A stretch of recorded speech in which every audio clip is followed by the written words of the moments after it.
without every single black man conspiring for their success. And that's not just something that benefits black boys. I like to think about the moment when Michael met Jordan in a parking lot in Florida.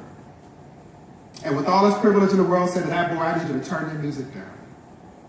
I imagine if he had had a black male educator or just a man of color, at some point conspired for him to be successful, the interaction might have been a little bit different, right? Let me be clear, this isn't a black-white thing. I've heard some of the most hurtful things said to kids of color come out of the mouths of people of color.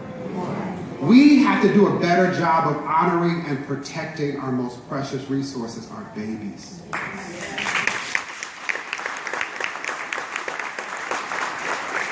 So I said it before, learning starts at birth and the preparation for learning starts well before birth. We have a responsibility to ensure that every child is enrolled in high-quality early learning programs. All of the challenges that Commissioner Ross articulated with regard to reading levels, the 30 million word gap, all of the things that all of you know to be really true, we can solve if we were to ensure that our babies were enrolled in high-quality early learning programs. That includes home visiting, going into their homes to help align home culture and school expectations. See, here's the thing. Not only are black kids incredibly smart and sophisticated with all this swag, they got multiple intelligences, right? Sometimes when I'm in rooms, not in California, I tell people I'm from Inglewood, they'll say, all right, I got that, you throw up a little sign or whatever, people will laugh.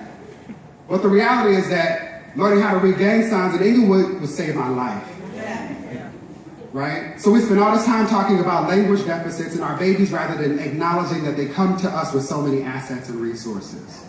The opportunity is for us privileged people who benefited from moving away in the world is to go and help to fill those gaps, right? Not to say that the mama doesn't know what she's doing or she's not capable of doing, because sometimes we do what we know to do best.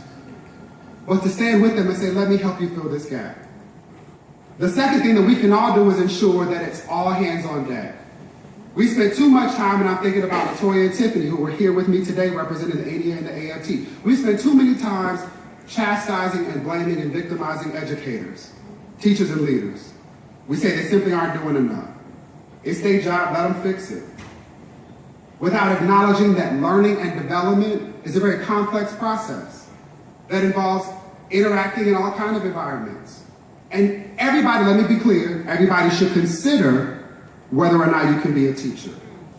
When we talk about adages, people say crazy things like teaching isn't rocket science. They are right, it is a lot harder. Try it. So, while everybody is not purposed to be a classroom teacher, everybody can show up in the life of a young person. Period. The First Lady last year showed the screening of a film called The Inevitable Defeat of Mr. and Pete, starring Jennifer Hudson and Jeffrey Wright and a whole host of other phenomenal actors. But it was literally the story of a young black boy named Mr., who was left to his own devices because his mother, who was a drug-addicted prostitute, she gets arrested over the summer. And this little boy who you first